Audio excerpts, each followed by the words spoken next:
Okay, everyone, I think we're going to go ahead and get started. Thank you all so much for being here. I'm Jennifer Ponce de León. I'm an associate professor here at Penn. And I want to thank you all for being here, and I really want to thank all of the speakers. They include Hashim Bin Rashid, Gabriel Rockhill, and Immanuel Ness.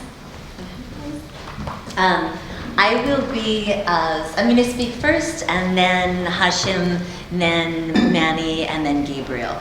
I also wanted to just note this event is co-sponsored by the Critical Theory Workshop, which Gabriel and I and Manny are all involved with, and many people in this room have participated in different ways. We hold a summer seminar in Paris and online every year, as well as free public events online and in person like this one. We have some information, some flyers that are, I think, on this table. Is that right, Gabe? Yeah.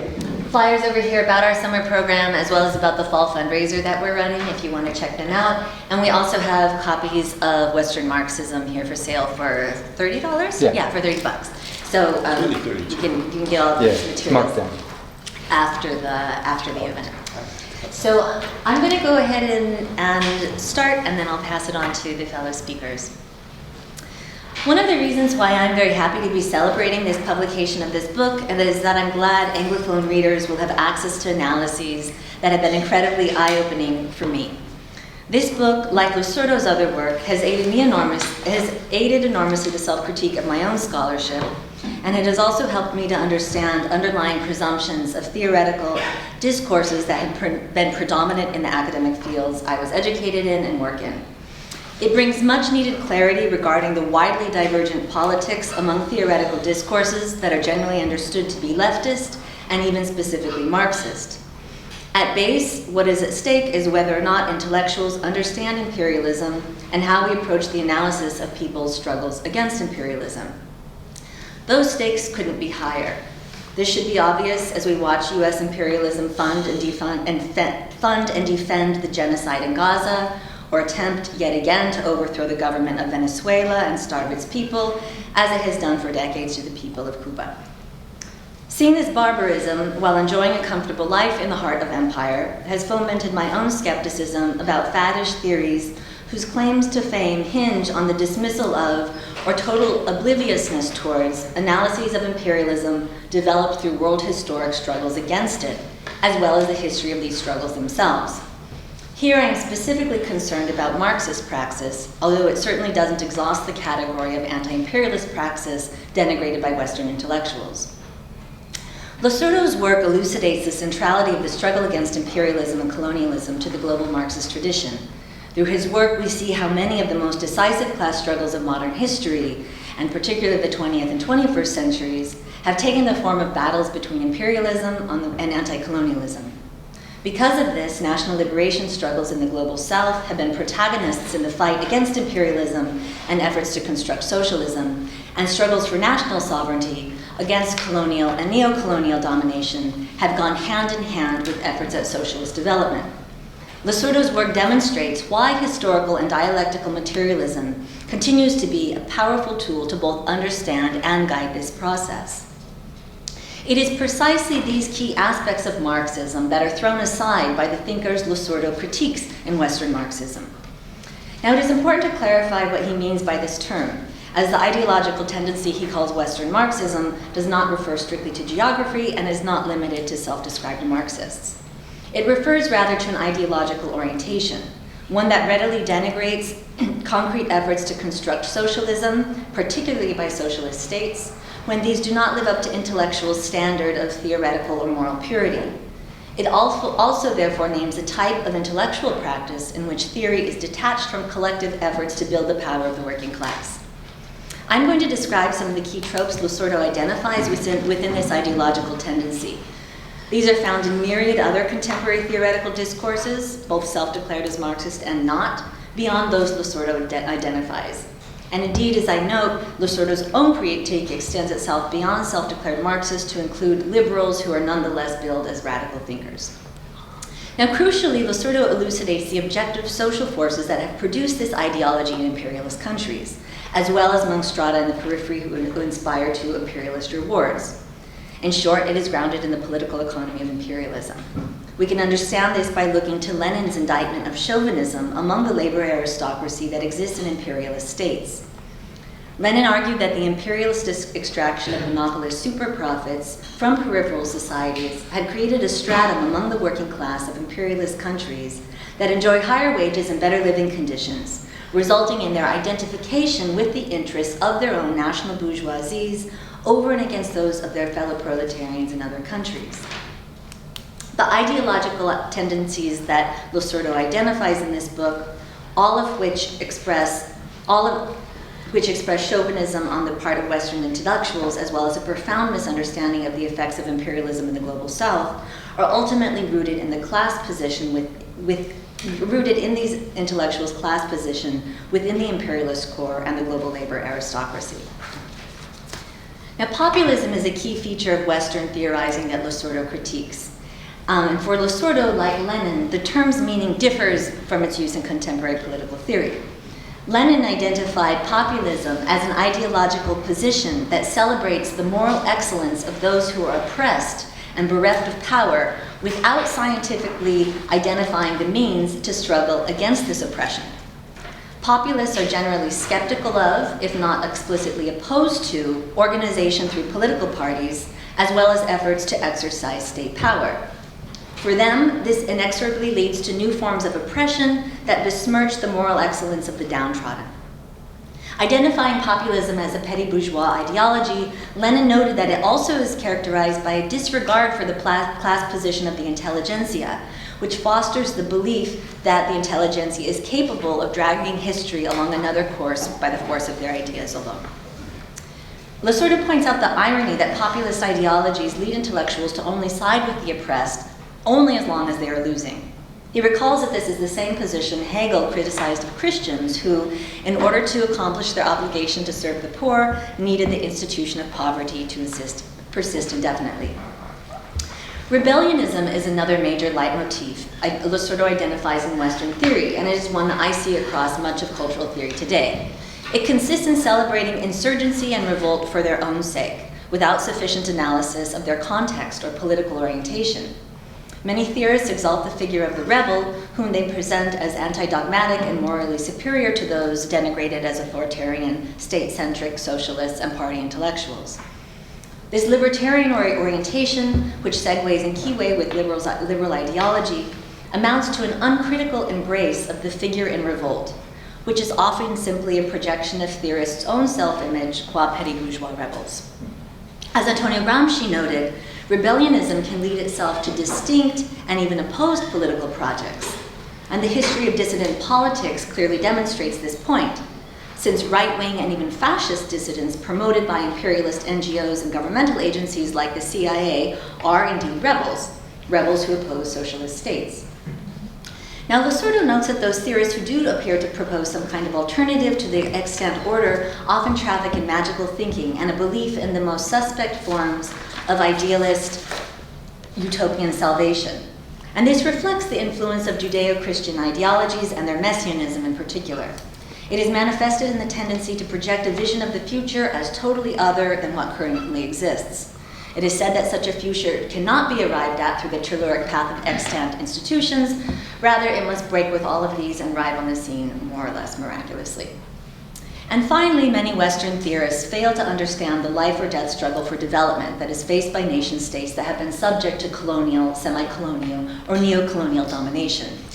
Losurdo insists that developing the productive forces is not only needed to provide for the needs of people who have been subject to the underdevelopment imposed by imperialism, it is also necessary if these countries are to avoid being subordinated to imperialist powers in relations of economic dependency. In this context, the dissolution of the state is not desirable, despite the utopian expectations of many intellectuals. Losurdo argues that many Western intellectuals' failure to appreciate how socialist construction moves from a political military phase to a political economic phase, wherein the development of the productive forces takes on central importance, is essentially a failure to account for the exigencies of struggling against imperialism. In short, many Western theorists fail to understand how socialist states' development is fundamental to their political independence.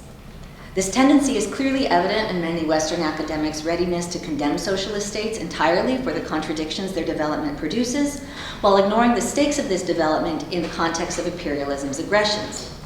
Western intellectuals' blanket denigration of China's socialist development is an obvious case in point, which Losurdo addresses at great length. I'm going to close, however, by talking about the relevance of Losurdo's analysis to studies of Latin America and contemporary theoretical discourses that he doesn't directly address in his writing. Many populist critiques of capitalist modernization in the Third World enshrine themselves in the US Academy by claiming a unique purchase on the colonial question, while ignoring or representing Marxist long-standing analyses of neo-colonialism, imperialism, and internal colonialism. This is certainly the case for postmodernist post-colonial studies and subaltern studies. Decolonial theory is a current manifestation of this trend. It was consolidated in the US in the 2000s as a distinct school of thought, and its subsequent uptake by Latin American intellectuals has been decried as a symptom of the cultural imperialism of the US Academy and publishing industry. Although some decolonial theorists, like recently Ramon Rosfogel, call themselves Marxists, decolonial theory generally rejects Marxism's relevance for struggles against colonialism. It equally condemns Marxism and liberalism for being Western epistemologies, and it argues that the contradictions capitalist development has produced in Latin America, what Marxists would call the consequences of imperialism, are in fact the results of Western forms of thinking. The corollary of this profoundly idealist and reductive mode of thinking is the presumption that tools for liberation must come from indigenous or subaltern thought. Precisely what thoughts and how these might comprise a viable strategy of decolonization is not specified. This lack of concreteness is a symptom of the messianism others have identified in this discourse, and it stems from the fact that what is actually being proffered under the sign of indigenous thought is the mythic promise of an extra-ideological subject, essentially the warmed-over trope of the noble savage.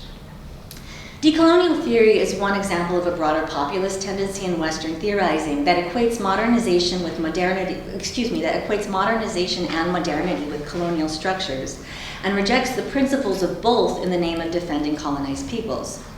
This tendency repudiates socialist development as readily as capitalist development. In fact, it has been cynically mobilized by US NGOs and academics to denigrate socialist governments in Latin America, and this has included the uncritical embrace of oppositional rebels in the spirit of rebellionism I described. Anti-developmentalist populist thinking also appears in certain forms of radical environmentalism associated with the critique of extractivism. This critique responds to very real social and environmental problems in Latin America that arise from the intensive extraction of natural resources, which are generally exported as primary commodities. The populist response to these conflicts has included wholesale opposition to the extraction of natural resources, as well as to states, including socialist states, that use rents derived from it to fund social welfare programs. Because such wholesale condemnations of natural resource extraction lack an account of the geopolitics of development, they do not address the ways in which imperialism enforces Latin American states' role as exporters of primary commodities, nor do they propose an alternative model of development. Instead, they often vaguely refer to indigenous philosophies' conception of humanity's continuity with and care for nature. Within the US Academy, anti-developmentalist discourse intermingles with decolonial theory's blanket condemnations of modernity, while both making messianic gestures towards indigenous thought as a panacea. Such discourses are dressed up in postmodernist theory and made to seem progressive by their easy comportment with liberal identity politics. They opportunistically acknowledge important critiques of capitalist modernization developed by colonized and neo-colonized people, but then use these to discredit the very idea of socialist modernization and to obscure understandings of contemporary imperialism and efforts to struggle against it. Thank you very much. I'm going to turn now to Hashim Bin Rashid.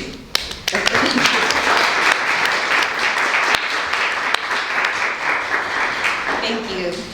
Hashim, I wanted to briefly introduce. Hashim is a scholar of global agrarian politics, social movements, and rural-urban transformations.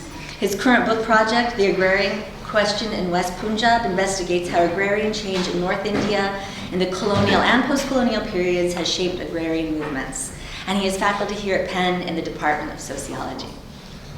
Thank you so much, Jennifer, and thank you so much for quotes, inviting me to talk here. I would say one of the key places to sort of start thinking about the Losurdo project is to think about the question of what is a revolution. And it kind of is the question over which Losurdo is identifying a key running confusion within at least theoretical Marxism. And it's backed up by a deeper confusion, which is a confusion about what capitalism is. And to put it this way, capitalism is not what happened in Britain, and it is not the worker-capital relationship in its purest form. Instead, it is Britain plus the colonies. It is worker capital, but it is also indenture and slavery. It is the factory, the plantation, the agrarian colony, and the many other forms through which it operated. So it is a connected system, and one of the key sort of challenges where at least many Western Marxists have been stuck is trying to think of capitalism in one country as a model. So Losurdo navigates a difficult terrain covered by what I'd say intellectual landmines to provide several key sort of arcs of thinking. And I'll sort of maybe try and address 5 of them, trying to stay within time and maybe shrink some of them. I think the first key thing that he pushes us to think about is how to read the Russian Revolution. And it's the bifurcation: is it a Western revolution? Is it an Eastern revolution? And without directly saying Eastern or Western, he points to how the Russian Revolution was read in the quote-unquote East as a project of Marxist practice rather than a theoretical project, and then it leads to sort of very different readings in contrast. So he goes into Ho Chi Minh's reading of the Russian Revolution. He talks about Mao's reading of the Russian Revolution as a active project.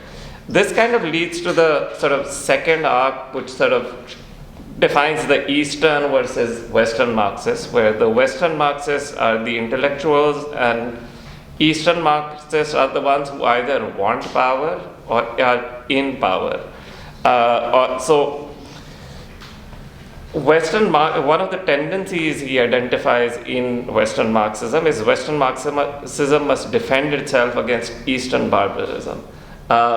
And this kind of is a tendency that he sort of keeps pointing to different characters within the 60s and 70s who keep questioning the lack of purity, the lack of the withering away of the state in the Soviet Union or China or many other revolutionary contexts. And one of the key quotes that is quite useful to think with is Lenin's quote on the Irish Revolt: "Whoever expects a pure social revolution will never live to see it. Such a person only pays lip service to revolution without understanding what revolution is." And it becomes kind of, I would say, marked by 2 key sort of tendencies or omissions. One, the question of imperialism is missing in this form of theoretical Marxist analysis. So he talks about Perry Anderson's writing of sort of the death of Western Marxism in 1978, which is the same year Vietnam actually throws the US out. So that kind of tension kind of keeps running through this entire project. And then the second sort of connected tendency is this consistent declaration of the death of Marxism. And so Soviet Union also is this like sort of floating metaphor that moves between West and East depending on what you want to declare, what the project underpinning it. Which kind of moves me to what I would say is more critically what I wanted to talk more about, is the third key arc, which is the primacy of practice in Marxist theory, or well, I wouldn't say Marxist theory or Marxist praxis, so to say. And the first thing he highlights is the tendency within theoretical Marxism to only support the oppressed as long as they are oppressed. or as long as they keep losing. And as soon as the project of winning starts, we certainly know that like three forms of violence maintain oppression. So violence is sort of a key process, and sort of liberation is always going to be a complex process. But as soon as the project of liberation happens, it becomes the tension really comes up. And one of the like almost bizarre quotes that comes up is by Marcuse writing about the contribution of Vietnam. And he says there are some anthropological innovations that are happening, such as the Vietnamese lover's bench, because it's just made enough so that a couple can sit without anyone disturbing them. That's like the utter banalness at which the contribution of one of the great revolutions, national socialist revolutions of the 20th century offers. But then critically, I would say the key problem that we need to deal with is the problem of the revolutionary subject either consistently dying and needing to be renewed.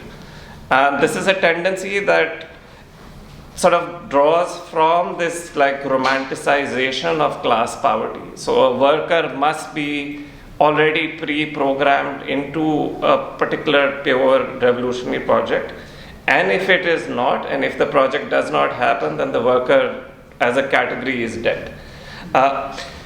And so with it partly comes back to the early highlighting of the confusion with what capitalism is, where sort of the ideal, because of the absence of the idealized form of capitalism in particular spaces, continues to cause this theoretical confusion. And I'd say there are, let's take two characters and maybe look at them, right? The two of the key sort of revolutionary subjects that have been presented to us, or at least are a core part of our thinking, are the peasantry and the proletariat. And within them, I'd say there are two key tendencies that I'll identify. One, with the peasantry, its death continues to be declared over and over again. And the death of the peasantry is not the death of the peasantry in a political economic sense, because that may or may not be true. The peasant, as whatever the fetishized form, may not exist anymore. The real crux of it is the death of the political project of agrarian revolution. And that death continues to run through at least the sort of one key Marxist tendency within agrarian studies. And the other key tendency, which kind of comes back to what Jennifer talked about, is the romanticization of the peasantry.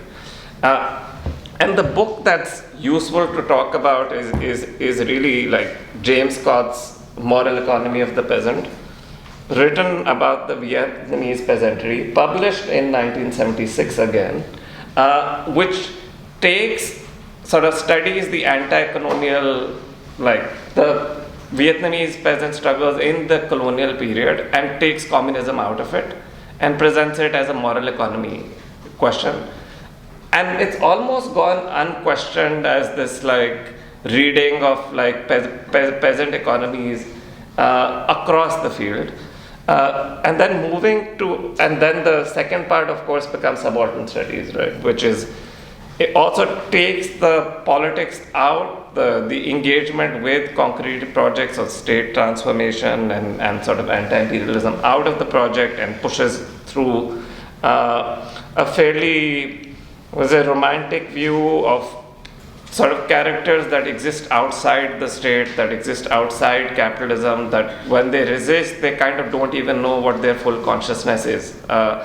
And then within, let's say, proletarian or the question of the worker, there are sort of, again, two key tendencies that I'll highlight. One, of course, is this consistent tendency to say the worker no longer exists and has been replaced by something else in this like move towards like the technocratic digital world. So suddenly this re-emergence or creation of a precariat replacing the proletariat being key, which completely forgets how central informalized or like non-formal work has been within the global project of capitalism. So the precarious work is not new. Precarious work is in fact foundational to the capitalist project from its inception.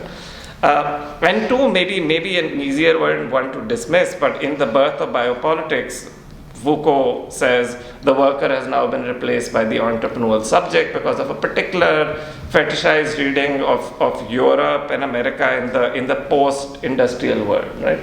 Whether the post-industrial world exists or not, that's a sort of different question to ask. I remember when I read it with Wendy Brown, The Birth of Biopolitics. I was the only one saying, well, labor still exists in the,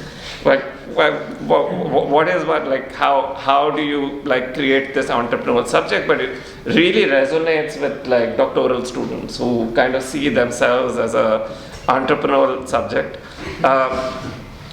I'd say the third key thing, but I'll sort of come back to this, is sort of the question of technology and economic growth and what is the place within a socialist project. I'd say the fourth sort of arc that it makes me sort of think about is maybe a cautionary one about even sort of some of the key Marxist practitioners, and it partly brings me to sort of how even the legacy of Gramsci, who Losurdo tries to restore by sort of positioning himself as Gramsci as a sort of within critical communism as learning rooted in the analysis of specific conjectures. Even Gramsci begins to be theorized or reinterpreted as a theorist of defeat.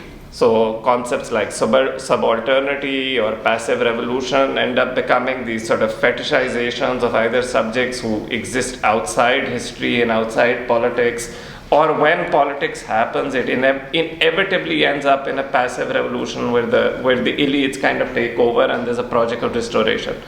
And that becomes something one must sort of remain maybe cautious with, but say with some time maybe remaining. It brings me to the fifth arc, which becomes a fairly interesting one, and maybe we can take it up more in the discussion, is how do we then critically engage or critique actual existing socialist struggles or social movements? And it really comes down in the case of Losurdo to the question of China. And in order to be here, I actually had to miss a session on the sidelines of the UN General Assembly arranged by the Asian People's Movement for Debt and Development on China and the Green Transition in the Global South. And there is this critical sense in which sort of China is potentially at the sort of crux of leading green transition within capitalism, or whether you want to call it something else. And yet this is critically sort of challenged by a number of things. One, of course, China remains a key investor in coal despite recent declarations to otherwise. So one might hope that there is a shift. And even when it sort of, if we were to consider it a developmental imperative, when it spreads coal outside, it's often, at least in the case of Pakistan where I'm from, it's more of an extractive rather than a developmental imperative. And yet, we come back to the point that China is the greatest producer of green technologies. It is standing at the cusp of leading a new phase of green capitalism, so to say. And yet, that position is also critically contested or put into question by its existence within a particular imperialist project. So internal and external contradictions continue to shape it. I mean, one of the sort of astonishing and sort of key examples over the past years is that the CFO of Huawei was actually arrested in Canada in 2018, which would kind of be similar to arresting someone like Tim Cook, right? And just keeping them in China for 3 years. So that kind of consistent economic warfare within which China operates has to be sort of counterbalanced within this project of how do you critically engage with the politics of actual existing socialisms. But maybe to conclude, I'd say maybe as a more hopeful thing, I think this conversation might be newer in the American or Western context, but there is a significant way in which Global South Marxists are indeed having these conversations. So as part of the Agrarian South network, we've been part of these conversations for a while. When we talk about intellectuals like Samir Amin, Isa Shivji, the Patnaiks from India, is an older generation which has also received like very much like a reconsolidation. So even last year, the study circle, which had sort of young scholars from across the Global South, was actually about socialist transitions, problems of delinking and planning in the periphery, in which we studied Soviet planning, Chinese planning, Cuban planning, and so on. So that is a shift that I would say did not exist at least 10 years ago, and it's partly coming from people realizing that the project of critical theory does not address the political question, and I'd sort of maybe stop here and then take that.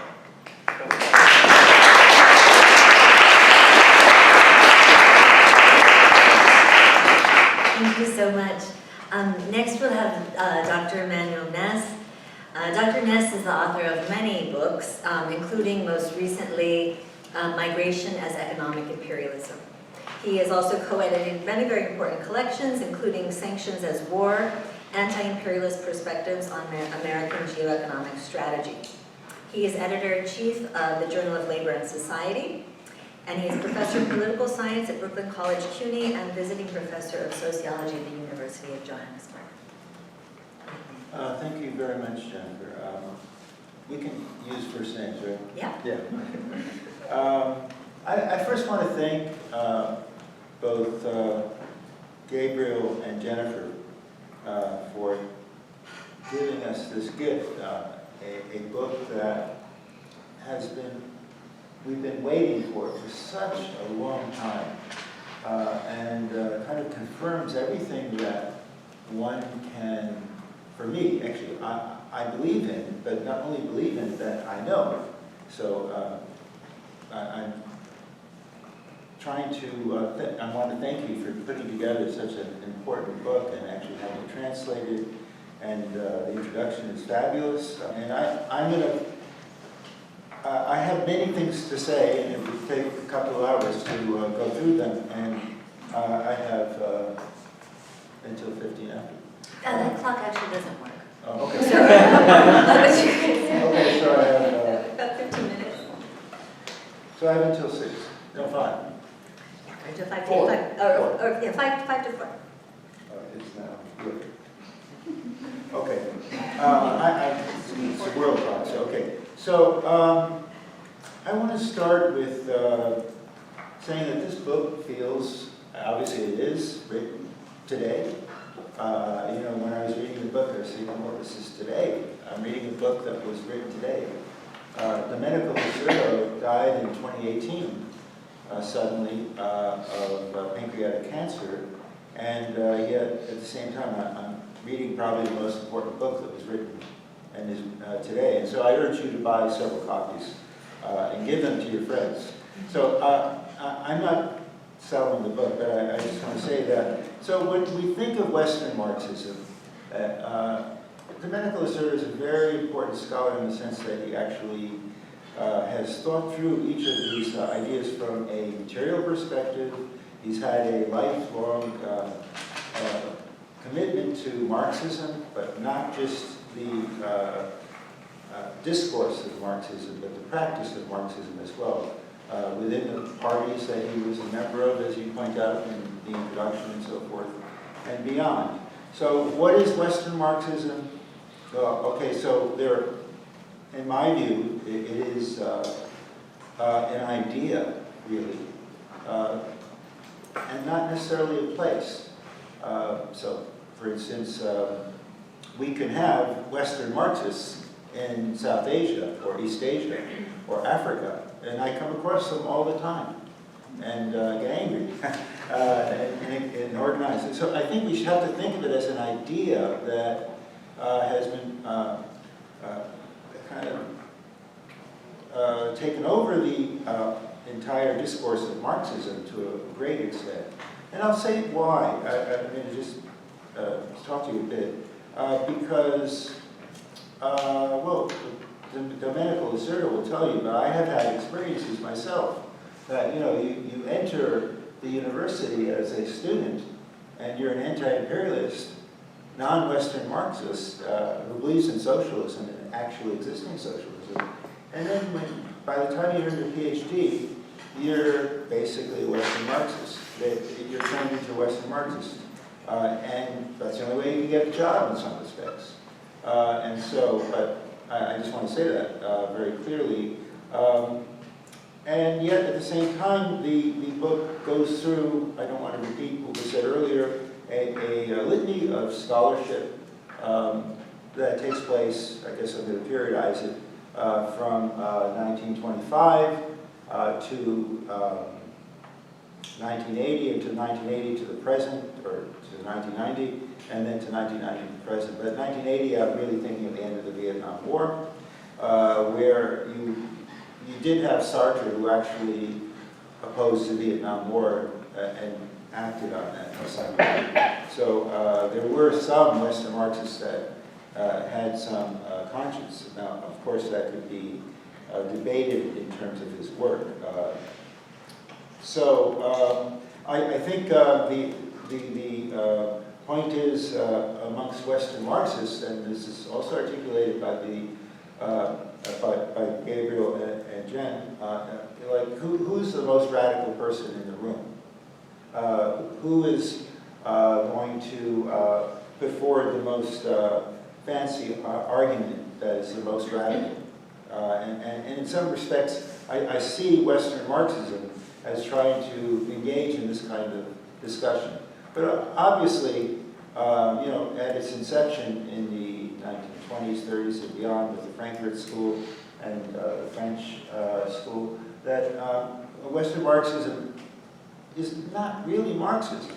And why is it not really Marxism? Because it rejects dialectical materialism, whole, you know, entirely. And I think that is at the core of Marxism. I think it is at the core of Marxism. And if you reject dialectical materialism, then we're talking about a different kind of discourse. And I think this is your work in terms of the US-driven theory industry, which I think you'll probably talk about. And so I'm not going to repeat that. I suggest you buy the book and read the book. So one thing that I would like to repeat that was articulated earlier, I think by Jen, is that this defeatism is, Western Marxists love to be defeated. They want to lose every single battle because then you become an iconic hero.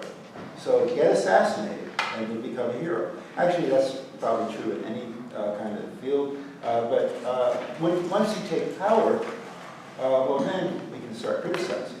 So at the inception of the Soviet Union, you have a party that is a socialist party that's in the real world, the material world, and has a lot of problems that it must address, including a bourgeois class. This might actually cause some, it has among some of my students, some concern. Anyone that reads the Communist Manifesto and says they like it, I will interrogate you. Do you like the dictatorship of the proletariat? Do you know what the dictatorship of the proletariat actually is? And what Marx meant by that, Marx and Engels meant by it? I mean, it's not a walk in the park. It's actually a form, I mean, you know, it's what the Soviet Union was. They had a bourgeois class, they had a class of business people who they had to contend with. And they also had to contend with problems within the party itself, Trotskyists and so forth. So that was one of the points I wanted to make, and make it very clear that most people will not really accept Western Marxism. Forgive me, Western Marxists will not accept the basic premise of Marx and Engels and Lenin and so forth and so on. And so, you like I said, you enter the academy as one person and then you end it as another. So I am going to try to keep this to a minimum. So I think that this next, so we have this Frankfurt School and French theory. Some people were actually in France at the time that were not actually French Western Marxists. I consider Immanuel to be one of them, who had to fight against them. People like Bill Warren, who was a Western Marxist, as well as Samir Amin and so forth. But I also will periodize this, that a shift took place in the 1980s. And that was the end of the Vietnam War, and it exists to the present. Because maybe today, with what's going on in Palestine, we may have a shift that takes place, and maybe we can hold on to it. And so,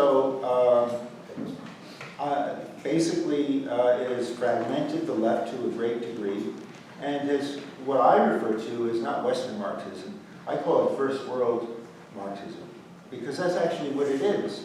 It only cares about it. They only care about themselves. They want to create a utopia or a millennial society in the West. They don't care about the rest of the world. The rest of the world is immaterial. I mean, if you read some of the writings of some of the scholars, as you pointed out, Hashim, there is no West and the rest of the world, so to speak. There's only the West, and that the rest of the world doesn't really matter in that discourse whatsoever. So many Western Marxists focused on the wrongdoings of third world conqueror elites, which is true, who assumed power and were unable to transform their countries. Actually, one book that I highly recommend you read is the book by Kwame Nkrumah on neo-colonialism. It's an outstanding book. You can read it, and again, it's like you're reading it today. So, apart from the anti-imperialists, dependency theorists, or most world system theorists like Samir Amin, Gary Immanuel, Emmanuel Wallerstein, Walter Rodney, Rui Marini, and so forth and so on, few scholars alluded to the dominant capitalist imperialist system that was reinforced in the post-independence era. Only a small proportion of workers are actually true proletarians, in other words, live exclusively from their labor, while 75% are categorized as semi-proletarians who live on subsistence farming. This, again, is Hashim's points that were made outside the capitalist system, and occasionally work for below minimum income, which also allows for super exploitation in a multitude of ways. I think Jan Breman on this question is brilliant. If you've read Footloose Labor, it's a brilliant book, written in the 90s, I think. And I also recommend Donald Cleland's work, who died 3 years ago, 2.5 years ago, who writes about dark value. We don't think about what was actually produced by hard labor and in the global south, but there is no more work. I'm trying to think of the name of the French journalist, scholar, whatever he is, who said, who wrote the end of that work is no longer important. But that's also Stanley Aronowitz and many other scholars who say that, we don't need to work, let's just play. And that's also a form of Western Marxism that we've come across. I'm sure all of you have. So I think we all would believe that imperialism is a necessity for capitalism to extract higher surplus value through exploitation of the South. Western Marxists completely overlooked the importance of the imperialist state as the primary force behind capitalist accumulation. And that decolonization ended the imperial project and replaced it with an amorphous empire, Art and Negri's empire, in which we're all just struggling against whatever we think is wrong.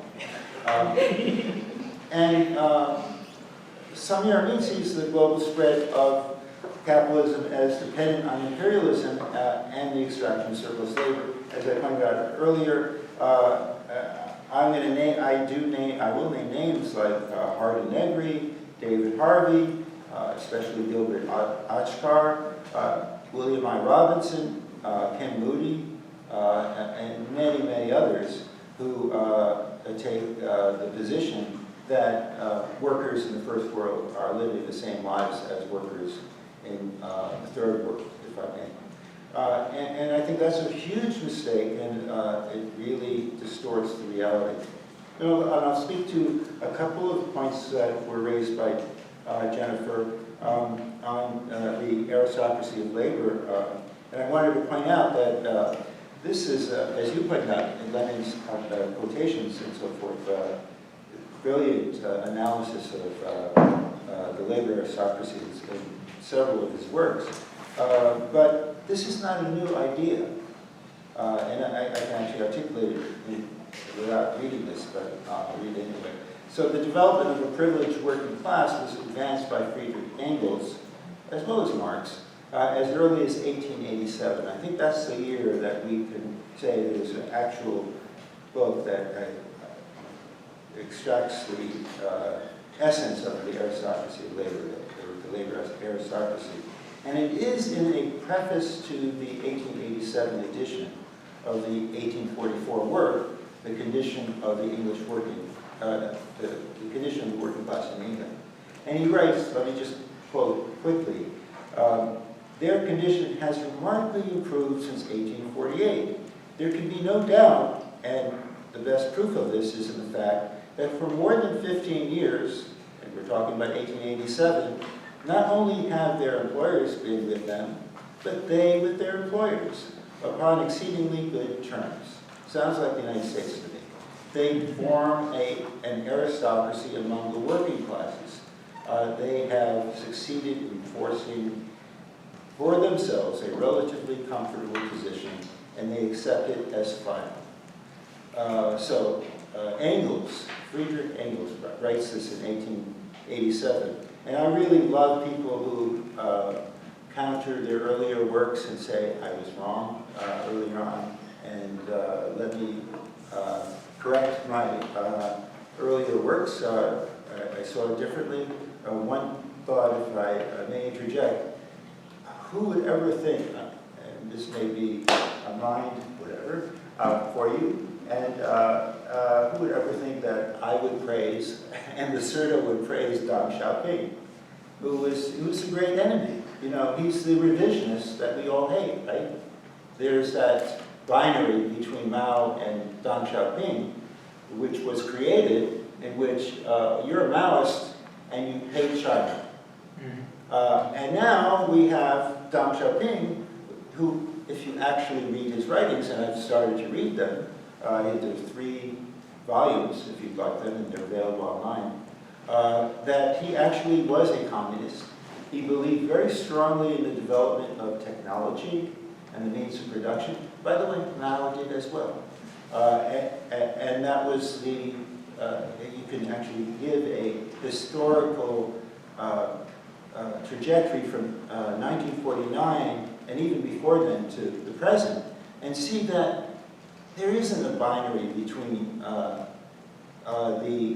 Mao, who was this great leader, no question about it, and Deng Xiaoping and Xi Jinping, and so forth and so on. But in fact, there was a series of 10 crises. I don't know if anybody's read about this whole examination, that China shifted positions to advance socialism in different eras, and certain things were necessary at different times. So Nixon in China in 1972 was necessary. They shifted away from the Soviet Union, and maybe for good reasons. That's where the revisionism may come in here, an anti-revisionist. So Lenin's critique of the labor aristocracy, as Jennifer points out, extends to the work of Engels from the nation-state to the global system through identifying crucial convergence between the bourgeoisie and the labor aristocracy in imperialist countries in exploiting the masses of humanity on the periphery. The masses of humanity are I would say 85% of the world. And I used to think of China as, in one of my previous books, I consider the Chinese working class exploited because they were delivering goods and commodities to the United States at very low wages. Were they exploited? Absolutely. And they were exploited by us. Ultimately, we were the consumers because the consumers are the recipients of commodities and so forth at very low prices. It's not the deindustrialization that takes place because American, on the whole, the United States is the richest country in the world and has high level of inequality, but living standards in the United States are far higher than anywhere, well, certainly in China. Yet, at the same time, China is far more equal than the United States. Lenin viewed the left and social democratic parties as collaborators in these imperialist wars, and the labor aristocracy benefits from this. I'm going to just go off this for a moment, and I wanted to point out that I want to kind of create the sense that we can have a discussion and debate about it. And you know, when we think about the Western working class, Europe and the United States and elsewhere, we often think of them as exploited on all levels. And that is true, but they're in no way exploited as much as people from the global South.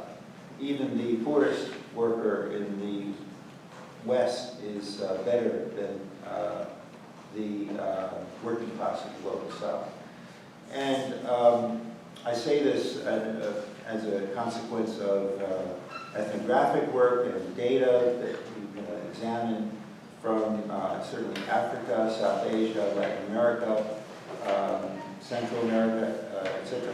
And that what I would say is that if we look at our social, our liberal democracy that we have in the United States, and its transfer of wealth programs, the welfare state we call it here in this country, is called social democracy in Europe and so forth, where there's a redistribution of income. Well, that redistribution of income that many people support is on the backs of the global South, on the backs of workers of the global South.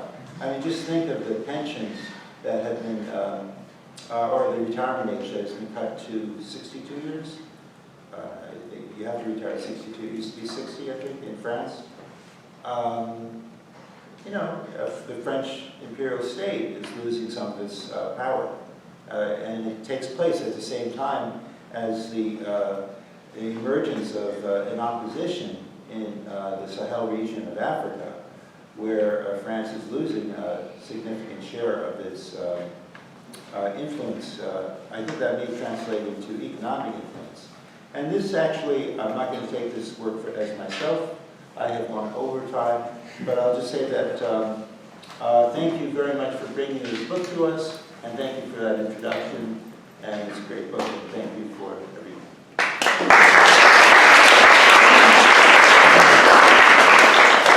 Thank you so much, Manny. And I'll just introduce our final speaker.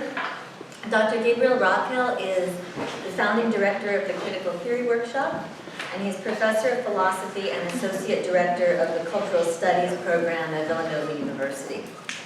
Gabriel has published 10 books, including most recently Requiem for French Theory with Immanuel Ness, that was published by Editions Delga, and the English translation of that book is forthcoming from Monthly Review Press. Gabriel is also currently writing a trilogy of books for Monthly Review titled The Intellectual World War, the first being Who Paid the Pipers of Western Marxism. He is the co-editor of World Marxist Review, and with me and Manny, an editor of the Anti-Imperialist anti-imperialist Marxism book series for ISCRA and the Critical Theory Workshop. So go ahead, Keiko. Great. Thank you so much, Jennifer, for organizing this, and thank you, Hashim and Manny, for your contributions. Thank you all for being here. We look forward to the discussion afterwards. I'm going to start by talking about imperialism and Western Marxism today. So there could be no better time for this book to be published. We're basically a year into a live stream genocide driven by the imperialist powers. There's no end in sight, except a potential expansion of this regional conflict into a world war. And the same is true for the US-NATO proxy war in the Ukraine against Russia. Capitalist and imperialist social murder are systematically wasting life on the planet, as Ali Qadri has powerfully argued, and capitalist-driven ecological degradation continues to intensify day by day. If we look to the leading figures of Western Marxism for guidance within this imperialist vortex, we risk being sucked even further into it. Capitalism's court jester, Slavoj Žižek, accused no less than Henry Kissinger of passivism for his position on Ukraine, arguing that perhaps we should give nuclear weapons to Ukraine. The same imperialist sycophant refers to China, a self-declared socialist country, as fascist. In perfect line with his puerile research skills, he cites in support of this preposterous claim the work of a eugenicist and a segregationist anti-communist who consulted for the Filipino dictator Ferdinand Marcos. This is the quote-unquote scholar A. James Gregor, who you'll find in Žižek's footnotes. William I. Robinson, another Western Marxist, has aggressively attacked what he calls the Manichaeism of the anti-imperialist left, meaning the tendency to see contemporary geopolitics in terms of an opposition between imperialist and anti-imperialist forces, which takes the specific form of a struggle between states, with the Western powers on one side and places like China, Nicaragua, and other countries on the other. This, for him, is an outdated vision of reality, since the latter, meaning China, Nicaragua, etc., are just as capitalist as the former. And he suggests that they have the added disadvantage of being even more authoritarian. Robinson, in his very poorly researched caricature of geopolitics, is not far in this regard from Michael Hart, who recently wrote with Sandro Mazzadra that, quote, one of the primary obstacles to a liberatory internationalist politics is campism, an ideological approach that reduces the political terrain to two opposed camps, end quote. This, of course, is a performative contradiction, just like Robinson's purported rejection of Manichaeism, since all three of these thinkers clearly position themselves in the same camp, the anti-imperialist camp, meaning they're in the imperialist camp. All three thinkers, like Antonio Negri in his earlier collaborations with Hart, indulge in the conceptual cult of the new, maintaining that we are in an unprecedented era that is not imperialist, at least in this old sense, and that only the novel concepts they are selling are appropriate to this new age.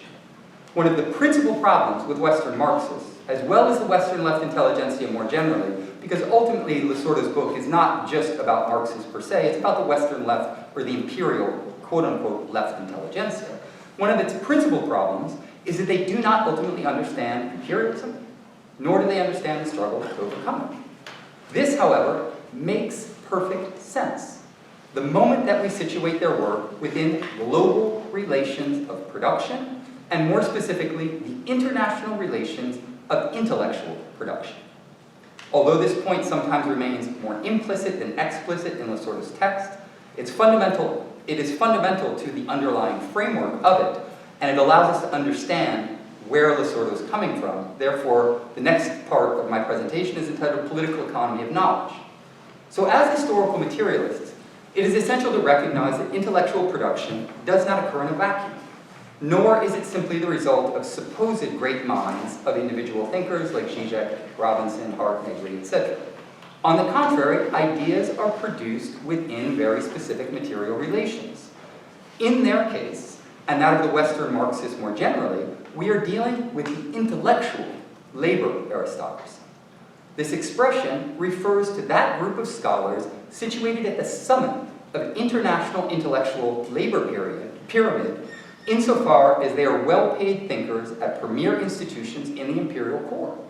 As a matter of fact, the thinkers in question, and particularly global superstars like Zizek, Negri, Badiou, etc., are not simply members of the intellectual labor aristocracy, but they are its very creme de la creme, whose work conditions and fame far outstrips that of average professors in the capitalist core. So these veritable princes of the intellectual labor aristocracy have no material interest whatsoever in dismantling the international system that promotes them. They are the Marxists of empire. This is equally true, of course, of prominent liberal and reactionary intellectuals such as Timothy Snyder, Jason Stanley, Samuel Huntington, Francis Fukuyama, etc. However, the Western Marxists are deeply invested in marketing themselves and their intellectual products as radical, and somehow being on the right side of history. It is true, of course, that most of them are critics of capitalism, which is preferable to the positions taken by liberals and reactionaries. However, what is remarkably consistent in Western Marxism is a forthright rejection of the socialist alternative, with a few partial and explainable exceptions. Let us be clear then, although it is labor relations within the social totality that condition one's worldview, the latter is not rigorously determined via some sort of economic reductionism. The first proof thereof is that Losurdo himself was a professor who made his career at a university in the imperial core. He was by no means a member of the intellectual patriciate, a la Zizek or Negri, but he was certainly a member of the general intellectual labor aristocracy. However, in his reasoned defense of actually existing socialism, he was a class traitor. Instead of remaining within the anti-imperialist ideology of the intellectual labor aristocracy, he critically diagnosed its provenance and discovered the cure in anti-imperialist Marxism, meaning, as Manny was saying, Marxism tout court. Hopefully then, many Western Marxists, or those trained in this tradition, will read this book and reorient the horizons of their work, aligning it on the most oppressed and exploited of the world, instead of on the promotion of petty bourgeois radicalism within the imperial theory industry. In my own case, I should note that this was precisely my trajectory. If I'm slightly critical of Western Marxists, it is because I used to be one. Because this ideological default position was and is predominant within the Imperial Academy where I was trained and where I currently work. I became, as Manny said, a Western Marxist by being trained by the leading institutions in the imperial world. I had to engage in a long and painful process of self-critique while being punished by the system for such a reorientation in order to join the anti-imperialists. The dialectics of socialism. So Western Marxists frequently fall back on a thoughtless binary moralism when confronted with Marxists who support the practices of anti-imperialist socialist state-building projects. You will often hear them make slanderous and unsubstantiated claims, such as that Losurdo was a Stalinist, using this term to denigrate Losurdo's refined and reasoned defense of the efforts to build socialism and defeat Nazism. As a historical materialist, Losurdo was not playing a simple game of moral identification or disidentification, which is as reductivist as it is simplistic, anti-dialectical, and anti-materialist. He was not blindly pro or anti-Stalin. Instead, he provided a dialectical, materialist analysis of Stalin's successes. Yes, the man did oversee the world historical defeat of Nazism, and its failures, as part of an ongoing project to build socialism in an imperialist world. What the Western Marxists lacked then, as Frederick Engels wrote to Conrad Schmidt in a very different context, is dialectics. They do not apprehend, more specifically, the dialectics of socialism, meaning the complex process by which socialism develops in the real world. Losurdo refers to this as a concrete practice of learning, through which the socialists have continually refined their understanding of what is to be done based on a concrete analysis of the concrete situation, as well as a refined study of what has worked and what has not in the difficult project of developing socialism under the siege of imperialism. This is one of the reasons why the history of the People's Republic of China was so important to Losurdo. The PRC studied very closely and learned from the Soviet Union. It drew difficult lessons from the problems encountered by the USSR, particularly beginning around the 1970s, as well as from its eventual destruction. This does not mean, as any dialectician should know, that China is somehow perfect or a model or a blueprint for all socialist societies. On the contrary, it simply means that its unique path, known as socialism with Chinese characteristics, is part of a much broader historical process of learning in which the PRC has made very significant adjustments, such as the reform and opening up that Manny was talking about, in order to move the socialist project to the next level and chart uncharted territory. My final section is the theory industry. So since Losurdo's work has been a major source of inspiration to my own research, I'd like to conclude by briefly sharing some of the ways in which my scholarship has extended some of the insights of Western Marxism.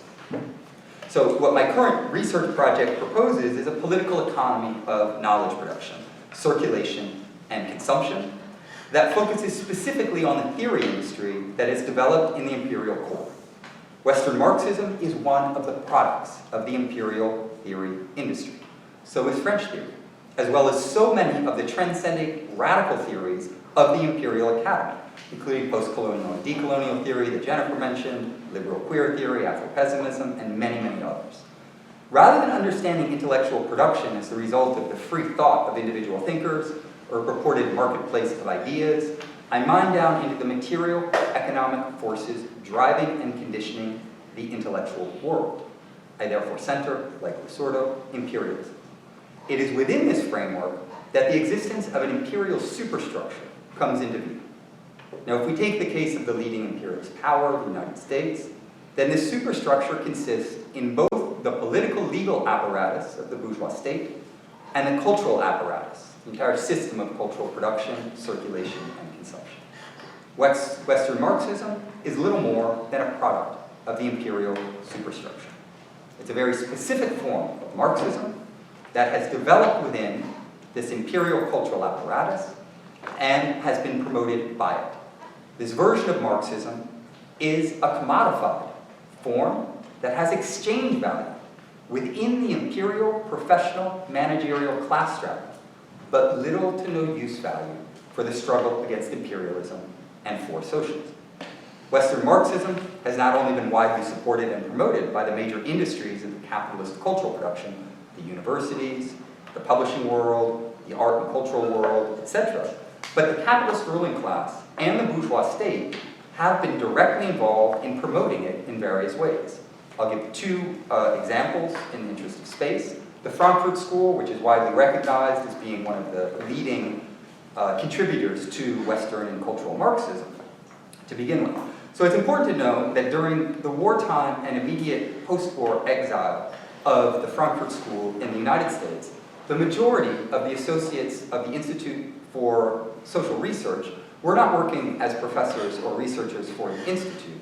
They were working in the employ of the US government, working for a combined 50 years. There were 7 of them in total, for state agencies, including the Office of Strategic Services, the predecessor organization of the CIA, the State Department, Voice of America, propaganda outlet, as well as the Office of War Information, which was the propaganda agency during the war. They were thus intellectuals and purported Marxists who labored in the service of the capitalist state and would emerge from the war as the leading imperialist power.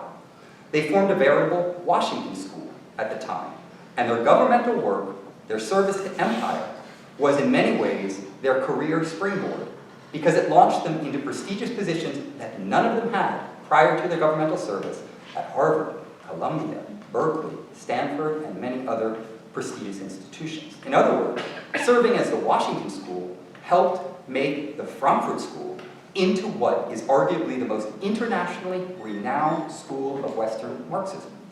I hope you'll see the contradiction here. The leading school of Western Marxism cut its teeth not fighting imperialism, but by serving the world's emerging leading imperialist state. The capitalist ruling class of this same imperialist state has often directly been involved in funding and promoting the Frankfurt School. The Rockefeller robber barons were the leaders, providing numerous collective and individual grants to the Frankfurt School. One of its endeavors was entitled, quote, the Marxism-Leninism Project. It consisted in investing hundreds of thousands of dollars in developing international knowledge networks to promote purportedly authentic versions of Marxism over and against the Marxist-Leninists. The idea being that if you can't beat the competition, then you should flood the market with cheap knockoffs. At the center of this project was Herbert Marcuse, who spent nearly a decade working for the OSS and the State Department. Although he disingenuously misrepresented his government work in later interviews, the archival record is clear. Marcuse also worked closely with the Central Intelligence Agency and even had a hand in writing national intelligence estimates, which are the highest form of intelligence, national intelligence, for the leading empire in the world. This was his springboard into the academic world, and his first positions were at CIA cutouts in the academy. The Russian Institute at Columbia was a CIA invention, as was the Russian Research Center at Harvard. Marcuse was, at least in his early career and during his rise to fame, an intellectual in service of empire. We see here then that Western Marxism is not just an organic outgrowth of the imperial superstructure. It has been directly fashioned and promoted by the world's leading imperialist state and its capitalist ruling class. This should give us a very clear sense of its purpose, which is to denigrate, destroy, and sideline anti-imperialist Marxism, while replacing it with a propagandistic, commercialized version of Marxism intent on convincing readers that imperialism is not the fundamental problem and real-world socialism is not the solution. Losurdo's book is a wake-up call. May we all heed it if we have not already. Thank you.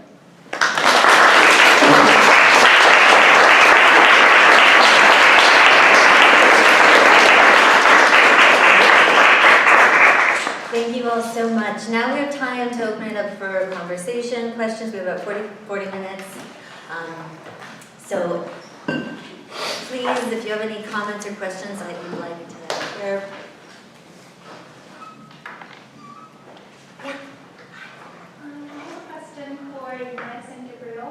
Thank you for a fantastic lecture, and I think China has played an important role in your both speeches on the reflection of or critique of Western Marxism, especially PRA, People's Republic of China, PRC.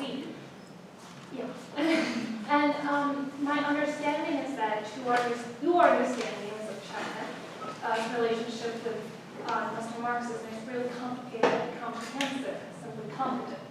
For me, someone more competent who haven't seen something so competently resisted the bane of our disciplinary thinking of false immediacy for so long. And my question is about how do you understand the relationship between China's importance to the kind of Western thinking of Marxism, which is attached to the political form of liberal democracy, and China's importance to a kind of to the global South, a broad third world country whose political forms are not that recalcitrantly or that intrinnsically attached to the liberal democracy, which is to say they still have a kind of, they have a political necessity and flexibility to deal with their new colonial situation, the kind of economic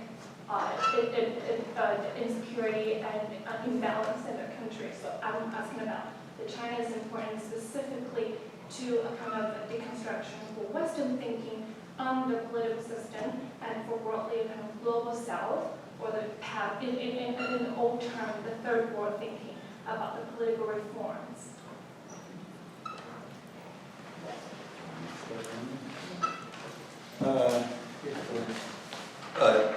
If I understood your question correctly, I would say two things, I guess. One is that there are so many myths, particularly in the Western world, about China's political structure. And what it is internally is a full people's consultatory democracy. So there are multiple parties, there is an entire system of consultation at multiple different levels that are nested within one another.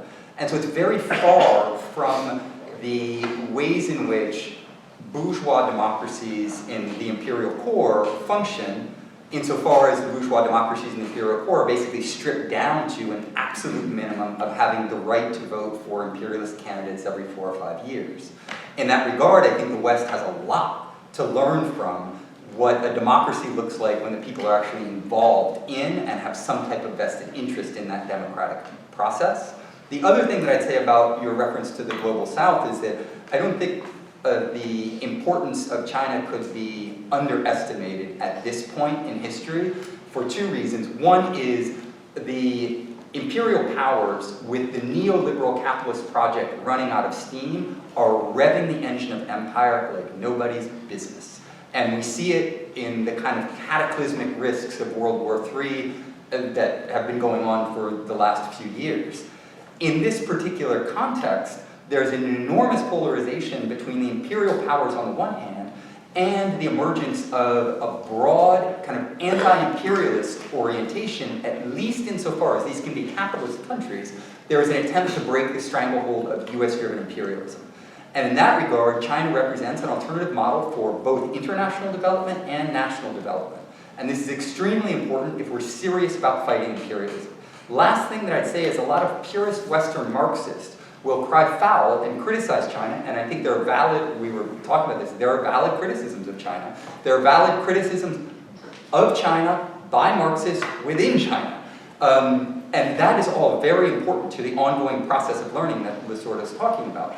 But at the same time, when Western Marxists cry foul and they say, oh, look, China is working with capitalist countries and China is allowing for certain labor practices to exist in particular countries.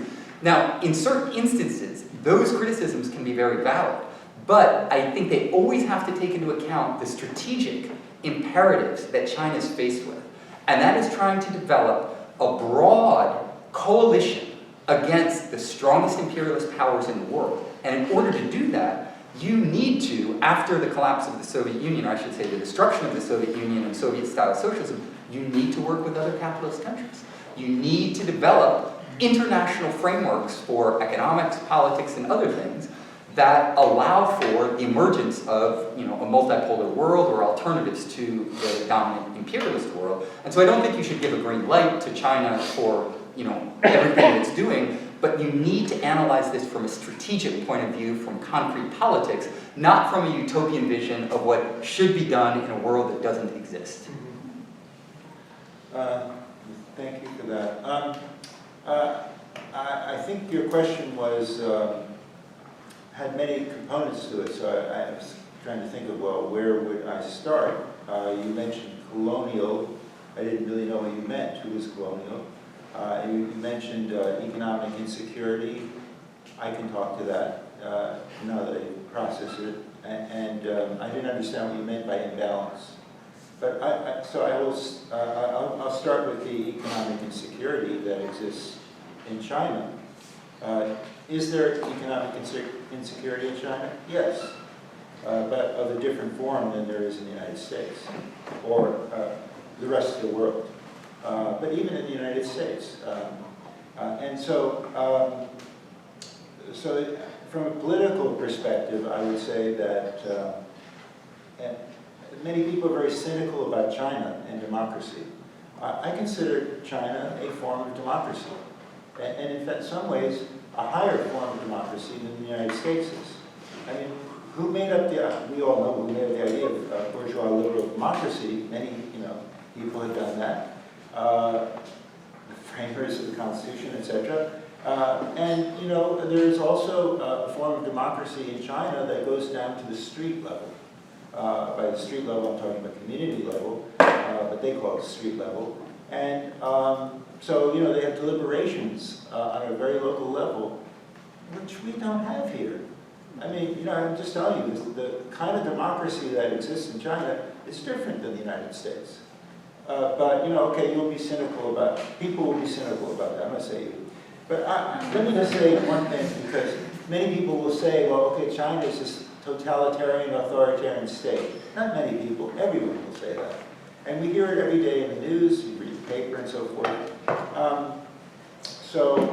I've conducted some research, and I'm going to continue to do this on the Chinese labor movement for the last 15 years or something like that, especially the All China Federation of Trade Unions.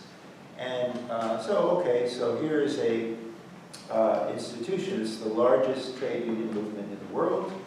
If you, actually, not only that, if you combine the US-dominated International Confederation of Trade Unions, ITUC, International Trade Union Confederation, and the World Federation of Trade Unions, which is the left formation, more communist-oriented. If you combine them together, they're about 250 million people. If you, the ACFTU represents somewhere near 350 million people. Okay, so I would argue, and people would argue, that they're not perfect. And of course they're not. And guess who will be the greatest critic of the ACFTU? Anyone? It's an open-ended question, so it's hard. So it's actually Xi Jinping, who said 3 years ago, he admonished the ACFTU leadership that you are a brain without a body. And we know what that means, right? What he's actually saying is that you have to, you have the right ideas, you're trying your best, etc., but you're not out there on the local, you're not doing it as much as you could do. And he's also trying to, cut down on corruption and so forth. Corruption will always exist. This goes back to the utopianism, millenarianism, and whatever that we talked about before, and Losurdo actually puts forward in such a beautiful way. But I think that self-criticism, and Mao did that as well, right, is extremely important. And I could never see somebody like, okay, so the leader of the Democratic Party is Biden, let's say, or Harris. I can never see her go to the AFL-CIO and say, you're a brain without a body. You're not doing enough. She'll say, well, keep doing what you're doing, except for the Teamsters, because she wants their votes. So I actually think that, as Gabriel was pointing out, it's an open-ended question in terms of we have to see the future. I actually can tell you right now that the ACFTU is there on a local level. They're doing the best I'm not going to say the best they can, they're doing something, and they're trying to reach out to workers. But here's something, I'm a labor scholar more than anything else. Always follow the work. Labor doesn't start transformation. Technology and the implementation of that technology, the putting technology to work through capitalism or through some form of economy, let's say socialism even. So labor will always be the will trail it. So many people will say, well, the ACFTU, I'll even mention names, Eli Friedman and people of that sort. And actually who says we shouldn't reform the system, we should blow it up. We're really dealing with what I would call class enemies. Cut that on the tape. I really feel that way because the ACFTU actually did an incredible job, the Trade Union Federation in China, in mobilizing labor during the 2010s to the 2019. Nothing much could have been done in 20 to really sort of the present. Now they're trying to get their act together. We all are after the COVID-19 thing. And so I feel very strongly that the ACFTU will, okay, I'll send it right here, will never, ever break a strike. You're automatically, actually a form of democracy exists because every worker in the country, now of course you may say, well, interns, people on the gig economy and so forth, they have more gig economy workers percentage-wise organized than any other country in the world. But I'm just saying that you'll never find strike breakers in the ACFTU. I better not say that because I'll get in trouble, but there are many unions that are consorting with management in the United States. And so even if we're first world communists or social Marxists, we have a lot to fight against in this country, against labor management collaboration. Anyway, I'll stop there. I talked too much. Any questions? Okay, two more? Should we maybe take a couple questions? Yeah, maybe. Then we'll take both Timur and Jared, and then I'll get another, and we'll get another round after that. Is that okay? Yeah, thank you so much for the book and for all of your talks. I really, just enjoyed listening to you. And so I wanted to ask a question that's kind of inspired by the subtitle of the book. If I'm not mistaken, it's Western Marxism, How It Was Born, How It Died, and How It Can Be Reborn. And so, like, starting from an idea that one of you mentioned that, you know, Western Marxism is an idea, not a place. I think that's so right, and these kind of pseudo-radical ideas can certainly be found anywhere. And I guess a way to ask the question is, do you think the converse is true as well? Like, is Eastern Marxism also, can it be an idea, not a place? And if you think about kind of this, like, I definitely take the point, I think it's a very important one, about the difference in living standards between the, the United States and any country that's been under the attack of imperialism. But at the same time, the US is very differently than Russia before the revolution, of course, but a present house of nations, arguably. Like, some of the most important social movements in the United States have been kind of inspired by or taken the form of national liberation struggles too. And so just, I guess my question is really to invite you to speak about the third, the how can it be reborn, and maybe in connection to this idea of Eastern Marxism as an idea, not a place, like the Prison House of Nations and national liberation struggle within also the imperial core. Thank you. Jared? Yeah, thank you everyone. I'll be relatively quick. I want to just maybe invite you to think about how the sort of theoretical framework might be extended to ecological access or the question of climate change. I see it as, you know, the same way that Western Marxism defangs actual praxis of the building of socialism, especially through its eschewal of state socialism, revolutionary nationalism, and sort of its uses of this very abstract category of totalitarianism. I see these sort of moves as also defanging actual, confrontation with climate change and actual environmental practice. And thus, really, the problem is Western Marxism forecloses the possibility of identifying the convergence of anti-imperialist struggle and genuine ecological struggle, right? And part of the problem is that it doesn't even make that visible with the theoretical tools that it gives us. So again, it's just to extend this, because it might be a lacuna in this text that it doesn't talk about it. There might be other reasons for this, conjunctural or otherwise, but yeah, just to speak to the climate question within the framework that you developed. Perfect. Thank you. And there was a third question. Do you want to go ahead? Thank you for a great talk. The concept, Gabriel, you've mentioned labor aristocracy today and previously, and I show up as a collective liberation activist, so the idea that I'm kind of playing with and would be interested in your thoughts, that the labor aristocracy implies a spectrum of experience in the labor class. The antithesis of that aristocracy would be those, or the idea that I'm kind of considering, would be those sentient beings who are commodified and exploited by their very existence, meaning beyond human animals, right? And in a way that is just beyond comprehension, really, and in numbers that are beyond comprehension.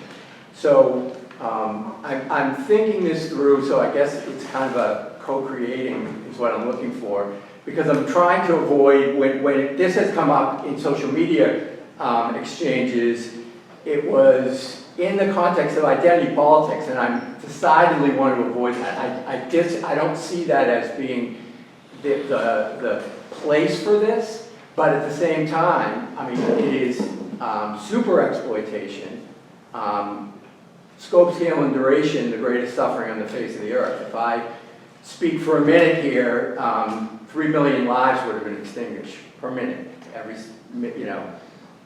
minute, every hour of every day, right? So it's a non-trivial thing.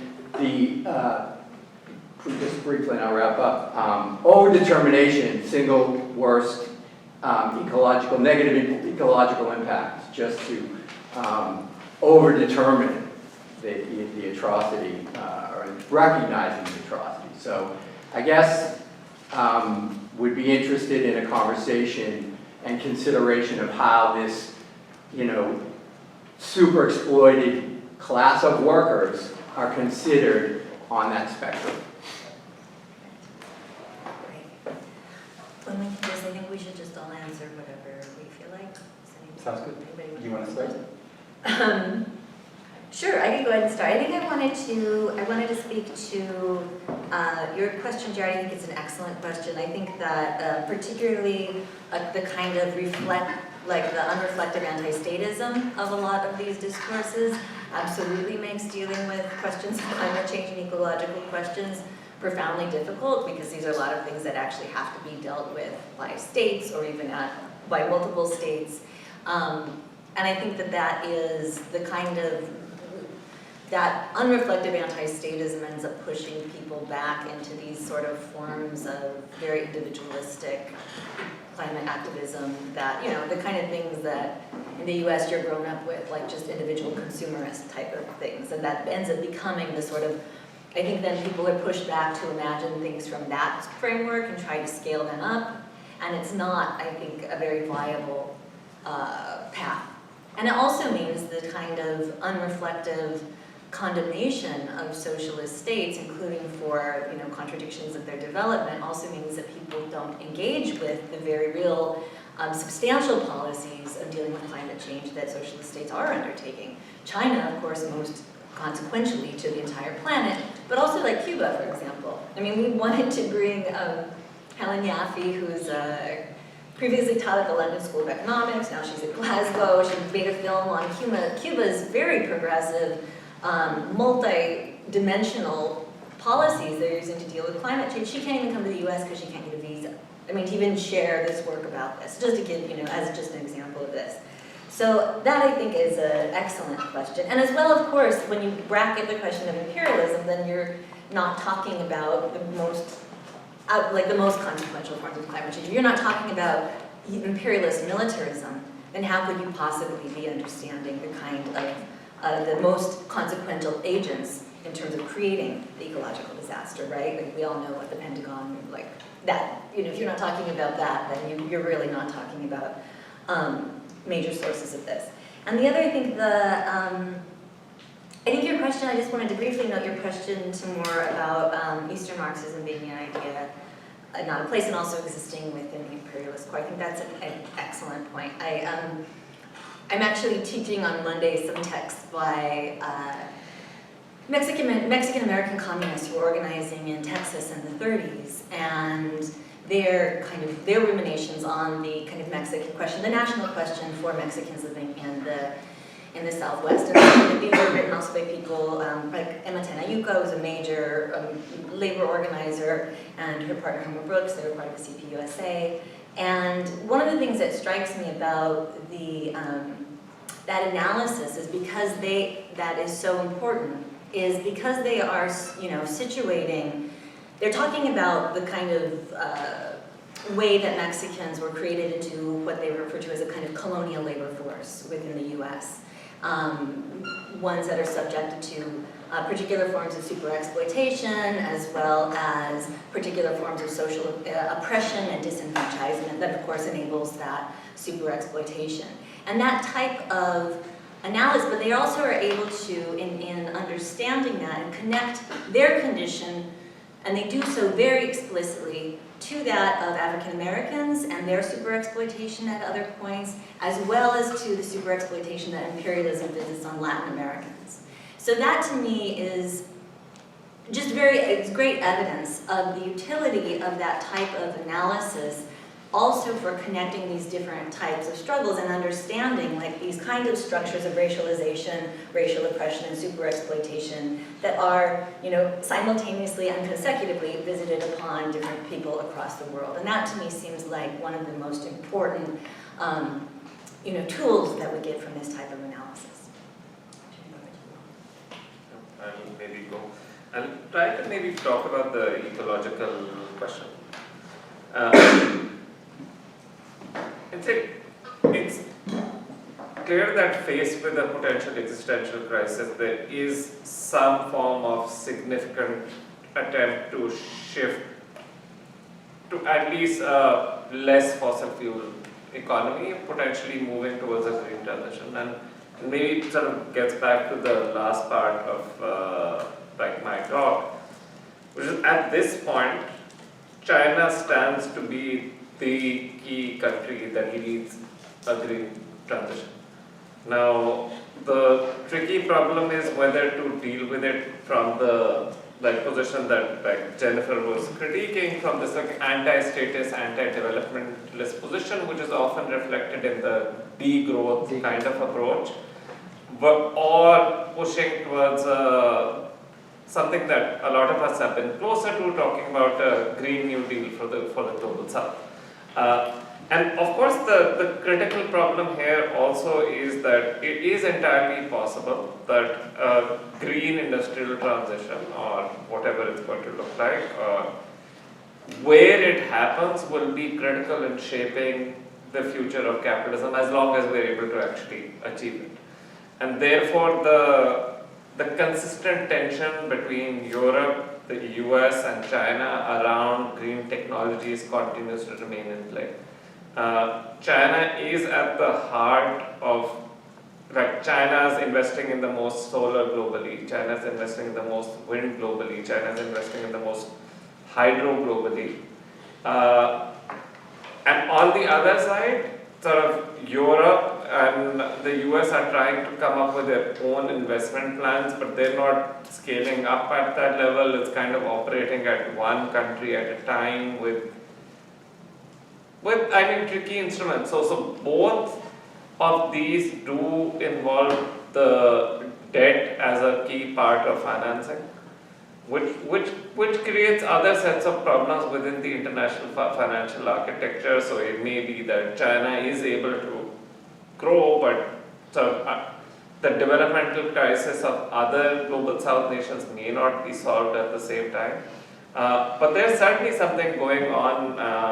And let's say from a materialist point of view, if you take the sort of anti-status bias out of it, or anti-developmentalist bias out of it, there is significantly, there is a lot to look at in this space. Yeah. Are there other questions? Because we can also open up and kind of, we can always circle back to these questions, but I feel like you said a lot of it. So. I think there were a couple others. Yeah. Randy, and then we'll get you. Go ahead. Well, I'll comment on that question, because the first part is just thinking about the notion of authoritarian. We're thinking about in the sense that states operate through authority, right? All states. And so this opposition between authoritarian and democracy is a bit miscast. So you look more at who commands that authority, what balance of forces, etc. So that's the one part. I think in this debate, no, this was more democratic than that one. The debate was kind of false. The other part, and this, so I get very well the sort of promotion of Western Marxism as applied to the Frankfurt School. It seems to me, though, since this sort of periodization that you're talking about since the 80s, it's much more promotion of anti-Marxism. I don't, naming it Western Marxism is slightly confusing to me. So I guess that taxonomy, so what falls under that? Because many of those mentioned that are more contemporary, so are decidedly expressly anti-Marxism. So that's what seems to me is getting promoted. Anyway, Thank you. Any other questions? Yeah, I really enjoyed the talk, and maybe I want to tackle the energy in a different direction. I come out of a rural Eastern Shore of Maryland, and I work with a lot of marginalized communities, with sex workers, incarcerated, underground LGBTQ, particularly trans. And one of the things that I've recognized in my own life was the sort of imposition of imperial values from the very get-go. You spoke a little bit about coming in with a certain attitude towards Marxism and then exiting the kind of different attitude. And so the thing that I struggle with the most is conscious awareness in the ground level. And it's that idea that I'm in the body, it's giving the intelligence into that body. And I also think that there is a sense that for some, there's one reality in America, and for others, there's another reality. And so the experience of fascist forces or military-industrial forces or the prison industrial forces, they can penetrate different sectors of exploited people in America at different ways. And in the academy, we tend to look at America in a very meta form, and we take it as an expectation for everyone, or at least that's been my experience. So my question is, what are some suggestions and ideas do you have for raising class consciousness with people that may have never been exposed to Marxism, let alone Western, Eastern? And I know when I was early exposed to Marxism-Leninism, I rejected it because it almost felt like the natural thing to do. And I'm aware of that today, years later, and try to really work on the edges with people as I introduce these ideas. But anything from you guys would be great. I'm really appreciative that you're here, because I'm out there alienated in the wilderness. We have YouTube, though. Are there any other? No, so I guess this is in continuity with the other two questions, which is that I think what we get, and I really love reading the book, what we get is Western Marxism as a kind of a symptom in one domain of production within the sphere of influence of whatever, the Imperial West, right? So it's the Marxism that was allowed to proliferate within a certain configuration that we've lived in for the past few decades in this amorphous place called the West, but generally sort of the USian sphere of influence. But it is a symptom, right? And the state of, so I would introduce perhaps ask y'all to speak to the term counterinsurgency, right? So the state of counterinsurgency that produces Western Marxism and supports Western Marxism is the same that produces the kinds of very fragmented and slightly juvenile political sphere on which sort of the positive dimension, that which is not Western Marxism, yet exists perhaps in these United States, right, would presumably work with and on, right? And I'm wondering, and so there would be an institutional form, an infrastructure, a concrete infrastructure, perhaps in the form of a party, perhaps in the form of institutions, that would capture the production of an insurgent subjectivity that this anticipates, right? Western Marxism anticipates and then sort of cuts off, right? So one would imagine that cuts off before it comes to exist. So one would imagine, for instance, that the figure of the student becomes important, right? Where the student would read Adorno, presumably, or would read sort of Badiou or Zizek, and then sort of resolve material contradictions within an ideal space of the classroom or whatever have you in discourse, and then sort of not actually that the problem would resolve them there, right? So there would be a certain anti-institutionalism, a certain kind of anarchism, right? Basically sort of the offshoots of a certain kind of liberal individualism that one just would not, there would be a vestigial pull of that remains, that this cultivates, that Western Marxism cultivates. So for me then, how would you sort of talk about the kind of non-Western Marxism that may possibly exist in these United States that would produce an institutional form that does cultivate that subjectivity? I hope I'm clear, right? Because we provincialize the Frankfurt School, right? But in that province also exists a very juvenile political subjectivity, right? So then where is that subject, right? Hashim talked about the peasant and the worker. The peasant and the worker here are not Marxists, right? We talk about sort of Sean Fain, right, the great labor leader, comes out for the bourgeois Democrat Party in the last instance. And so I'm still thinking about, so what is this a foil for in a positive sense? I hope that makes sense. No, that's great. Is this good enough to take on, or was there, were there any final questions? Because we only have about 10 minutes to, yes, comment. I have a very short question. I was wondering how in touch was Losurdo with Marxism that was contemporary going on in China?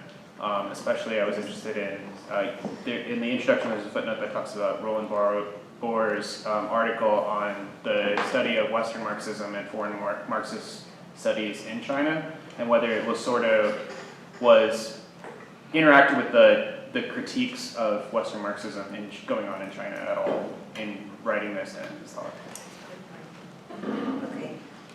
I just wanted to briefly say something to your question, Randy, because it's something we've been talking about aren't these, and then we can all take these. So isn't this stuff post-80s more anti-Marxism? I would actually say there's a lot of stuff post-80s that, including what Losurdo critiques and the spin-offs of it that is nominally Marxist, but that was Empire, unfortunately, had a huge effect, and Hart and Negri have an enormous effect on other generations of scholars. I think, like myself, I was really influenced by the Argentine uptake of Negri's work that had a very large kind of dissemination. Also, Zizek is the contemporary example of that, one of the most, widely published, widely known NATO-aligned Marxists. Alex Kalinikos is somebody else who's still very influential, and I think William Robinson is somebody who's super influential. There was just Science and Society just did this whole special issue around his screed against anti-imperialism, which had plenty of other people writing in support of his position, this kind of anti-imperialist position. So I do think that unfortunately there's a lot of this, what we are diagnosing does continue to go under the name of Marxism. I'll turn it over to you guys for... I could say a few things. Just touching as well on some of the earlier questions. Colin, Losurdo did go to China. He lectured at Renmin University, was in touch with intellectuals there. I don't know if much of that has been published or if there's a written trace to it, but he was definitely in dialogue with leading intellectuals in China. I did want to circle back to the question that Timur raised about really Western and Eastern Marxism. One way of thinking about this, and I agree with Randy that these terms might not be the best, he's drawing on a kind of debate that was really prevalent in Europe in the 1970s. But what he's really indexing is the difference between imperial intellectual practice and anti-imperial intellectual practice. And in that regard, the question of how can it be reborn, most of the book doesn't focus on that. But at the end, he does suggest basically that this is a call to arms to reinvent anti-imperialist Marxism in the periphery, but also in the imperial core. And so it's a kind of ideological class struggle, if you will. But as we probably all know, you don't just reinvent things through ideas. And since we're in an empire that's in decline, one of the effects of the material conditions that people are living in is radicalization. And the rise of fascism, I think, is a very clear sign of that. And it's one of the reasons that we have to be very good at organizing to bring people in so that we can actually elucidate what's going on and drive them in the right direction. So that ideological class struggle, of course, has to be grounded in material class struggle. In relationship to that, the whole ecological debate and the things that Philip raised, one of the things that Western Marxism cuts out is dialectical materialism. That's one of the fundamental problems with this tradition, is they say, okay, we'll do historical materialism. So we'll use Marxism to analyze the history of human society. But all that stuff about nature that Engels said is all metaphysical and abstract, and we're going to reject it. And what they reject with that, then, is a systematic scientific basis by which we can analyze human societies, how they're structured, what their relations of production are, and how they're situated within the natural world. In that regard, you need historical materialism and dialectical materialism conjoined in order to address ultimately the ecological crisis and the larger issues related to how we live in a world and destroy it much less than we currently are. The other things, just very quickly, that I wanted to touch on is the issues that you raise about how we raise class consciousness are fundamental and extremely difficult because we'd have to get into some of the details and some of the precise tactics that can be used. One of the things that I've found is within the US-American context, if you come in and you say, well, Lenin and Stalin and Mao, you're dead in the water. And so if it be prison education, organizing, or in other spaces, or even my own education at a university, I usually don't use those terms at all. I avoid them like the plague. Because what I'm interested in is providing people with the tools of analysis necessary to elucidate their world. And when it clicks, and they see that Marxism, although I didn't use the word, explains their lived reality and teaches them how to overcome oppression and exploitation, then you can let the cat out of the bag, like the Cubans did when they announced that their revolution was socialist in 1961, and say, guess what? The thing that you believe in and the thing that works in the real world, it has a name. And I wasn't using it because I didn't want it to be impediment to our organizing. The last thing is the point that you raised is really important. It's part of really one of my fundamental drives and orientations is we can't just be doing intellectual work on our own and saying, hey, this book, read it, and then you'll be smarter, or convince somebody with a good argument. We need to build infrastructure. We need organizing. We need political parties. We need unions. We need to be able to collectively work together. And we need to be able to do that at many different levels, right? So the Critical Theory Workshop, the World Marxist Review, the AIM book series that Manny, Jennifer, and I are collaborating on, this is all an attempt to engage in the infrastructural project of building up systems of power within the academic world. It's class struggle in theory, but not just individuals, right? Because we need the power that they have, and we'll never have that much power. But the more we can work together, the better. But it can't just be that, right? It also has to be with unions. It has to be with political parties. That needs to be an essential part of the broader project, because otherwise it just remains kind of empty intellectualism, if you will. I think I'll leave it at that. I'll just speak to the question. You're from the Maryland shore? Yeah, Scott. Yeah, yes, Scott, thank you. My view is that people have class consciousness, and they know what it is. I mean, it's based on their material reality in which they live in. It's just not articulated necessarily in the Marxist terms, as was pointed out a moment ago. And so how do you try to instill that amongst I'm not going to use a Western Marxist term, but I was about to subaltern, amongst that population. It's a very interesting question. I think what the answer to that is that it requires a lot of work, and that's what you're doing, trying to help people. What we're doing, the AIM series, that's a lot of work. You know, it takes a lot of discussions and so forth and so on. But you work with people, you work with people and you develop some kinds of projects. I'm going to just go back and hit hard against against this whole notion of class in the United States. I mean, a working class in the United States. I think there is a working class in the United States. I think it's reactionary, to tell you the truth, and that needs to be transformed. But there's a very good book by Brandt and Beeson that was published a few years ago called The Imperial Mode of Living, which I think in this country, I'm just speculating, or just, maybe if we were in a group, we could talk about it, a collectivity of some kind, that it's very important to kind of name those populations, or those people who are actually exploiting the world, and also maybe exploiting those people in which you're working with. You see, on the other point around why only Marxism, that was a very interesting point. That you made that in terms of, I think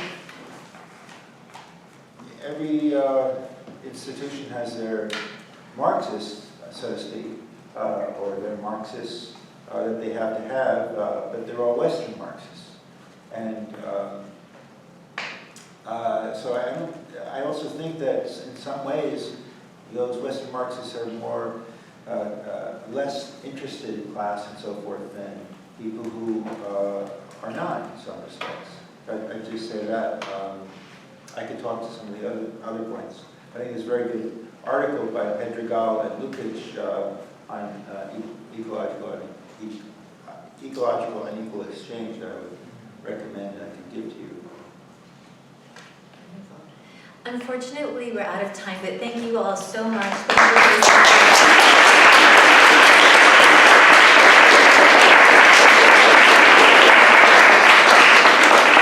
This was a great pleasure, and if you'd like a book or more information about the critical theory workshop, just come up and there's the table here. Thank you all.